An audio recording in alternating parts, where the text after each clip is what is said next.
disruption and more risks than simply staying on a lenient and traditional career path. So when changing a career, you have to do research, right? Do research and make sure you have a job match. What you're going into, right? You really, ascertain that you can do it because it might require sacrifice, right? Thank you. Thank you very much for that. So one thing we've been able to pick from both of them is that your knowledge gained, right, is not useless. Knowledge you've gained from school, don't completely throw it away in your new role, okay? And then it's something that you can even still pursue. So your new role, diverse experience to add to what you already know, so you can really practice what you want to. Okay, so let's not just throw away our certificates and say, oh, because I'm not working with it, or I don't need this. So when you talked about carrying out the research, right? Carrying out the research before you make a career switch. So what are the things that you should actually find out? If I, for example, want to switch to tech, okay, because that's what we see is blooming now. Many people want to move to tech. If I, for example, want to switch to tech, what are the things I need to find out before I make a switch? Or should I just go ahead because tech is what is reigning? What are the things I need to consider? I don't know if you would want to help us with that, Brother Yusuf. Praise God. Hallelujah. All right.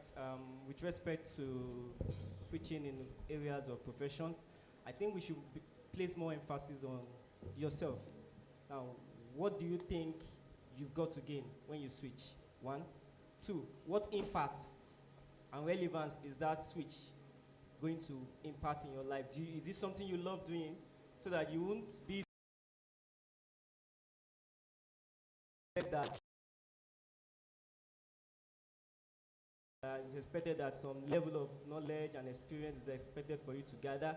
Now, for knowledge's sake, I'm trying to know it's very, very necessary that you understand the basis, if not the basic requirements that is required. That is if you are not in that tech space.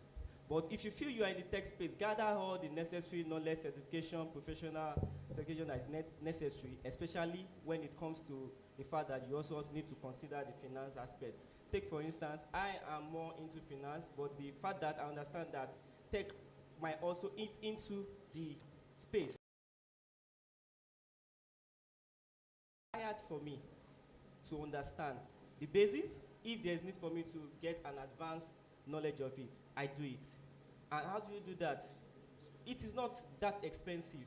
Ensure that you look at, there are so many online courses. With my former place of work, they gave us the opportunity to buy. At a point, I think I initiated some of the tech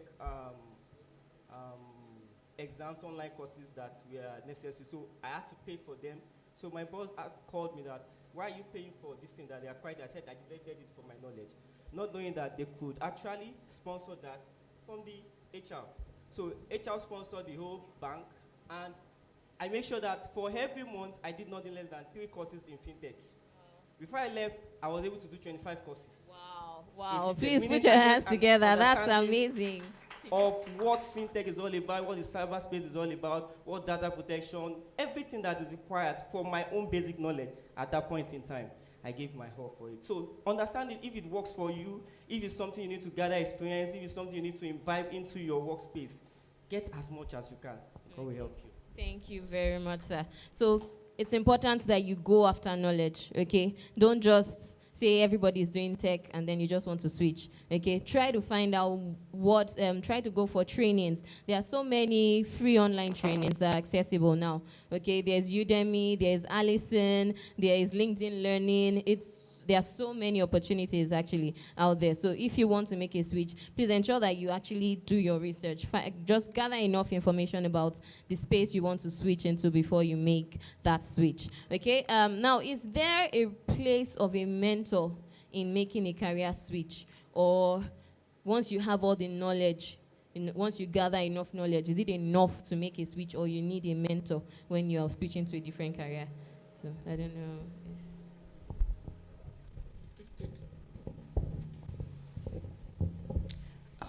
Good morning, everyone. Yes, there is a place of a mentor. I do believe that for every sphere of life where you want to excel, you need someone who is already in that shoes you want to step into.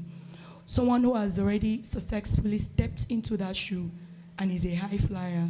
So also in career, if you want to switch career, you don't just believe you have everything you need. You need to look out for someone who has that thing you need, someone who is already in that career path, someone who is already a high flyer in that area that can put you through. Let's take, for instance, recently I was talking about switching into the HR line. So I got this offer that, yes, it's a HR offer and everything, but then when I spoke to my career mentor about it, my career mentor was like, no, you can't go for this. And she made me see reasons. Some of the reasons were, yes, it's something I really want to switch into. But unfortunately, it didn't have most of the benefits I currently gain at my current place of work. There is no maybe leave allowance, pension, health, insurance, all those things. So, but then it was more like, oh, an opportunity for me to switch. So my mentor was like, yes, I understand, please. You have bills, as well as your health is very important. There's nothing as important as you knowing that, and if I cough or anything, there is an insurance to cover it. And there is nothing as good as ensuring your future, like pension and everything. Okay. So it's always good to have someone to put you through. Okay.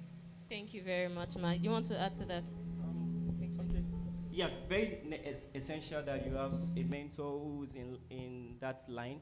Just like I mentioned that before trying to switch into that, get somebody who have more experience and understanding. When I was doing all those online courses, the first thing I had to initiate a conversation with an ex-colleague of mine. We were both in IT. It was in IT audit. I was more into audit and assurance. So he has a more knowledge. I gave him some of those courses. I asked him, what are the courses that you think will be relevant for audit right now? So that I won't just go outside and say, oh, they are doing CISA, I do. They are doing CIA, I do. They are doing CIBN, no. Is this one relevant for me? Will it make impact? What impact will I make to my organization and to myself? So immediately he directed me that, okay, just do this one, this basic one are necessary. If you need to do advanced, if you have the money, go ahead for it. But if you don't have it, those basics are enough for you. And those are the things. Thank you very much, sir. So speed without direction, it can be wasted efforts. It's important that you have a direction, and it's good to have a mentor to give that direction. Now, I want to pick on something you said, okay, so about not taking an opportunity, even though it's a switch, okay, it's the career field that you want to switch it to.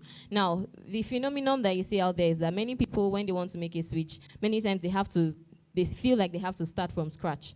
Okay, so do you always have to start from scratch when you're making a switch to a different career field? Do you always have to take a pay cut? I think that will be my final question, and then if anybody has a question, we can take just one. Okay, so I don't know if you would want to, who would want to take that question?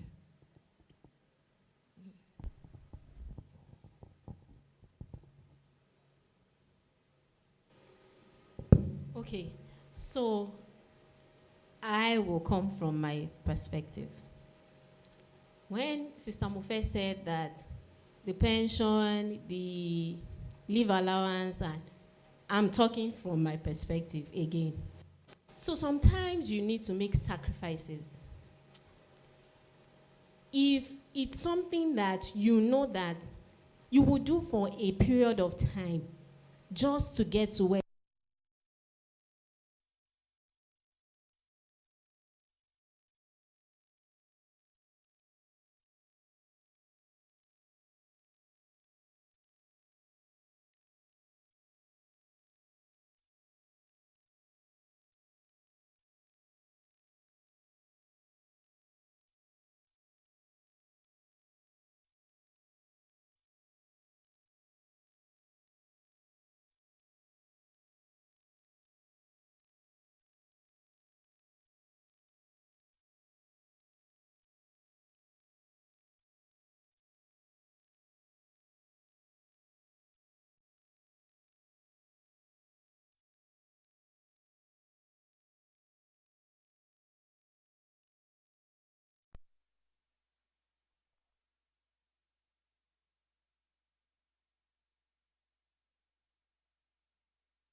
Okay, so at that point, it was the best decision you made.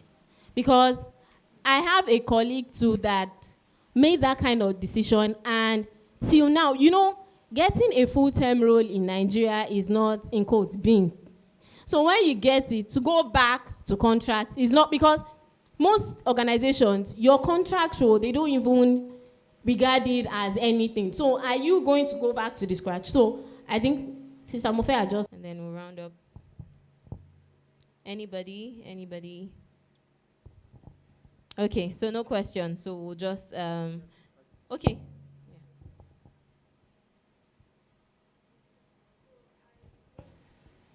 I just want to add something to what has been discussed.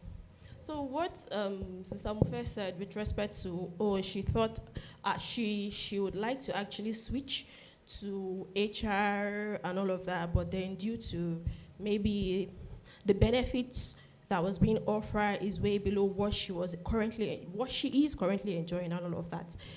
Right? It's good that first, what I think is that you need to even establish why you want to switch your career, yes? So if you have that established that, so I want to do this because I have passion for this. I want to be in HR because I want to help people, or for whatever reason. Once you have established that fact, then I've had a story of someone who left an organization, maybe at the top level, maybe she was a manager or something, and went to start from scratch as an intern in HR. That was a career switch. That was a decision she made. Yeah, so she had this passion, and she was so certain that this is what I want, irrespective of whatever she must have been enjoying and all of that. So first, we need to establish why we want to start in that role. Yes, okay, so is it for, the benefits? So will I decide that irrespective of all of these benefits that I might not be enjoying, do I still, right? So I feel that first we establish why you want to switch roles, and then you grow from there. Thank you very much for that contribution. So first, know your why before you make a career switch, right? And then we've learned, gather knowledge, okay? Well, and sometimes you have to make sacrifices in order to switch to that career that you want to. Sometimes you would have to start from scratch, okay? But then know when to make the sacrifices, know your why, because that would inform the kind of sacrifices that you'll be willing to make. I pray that God will help us in the Okay, so we're going to be having a part 2 of this session during the third service. If you're interested, you can wait till then. Thank you.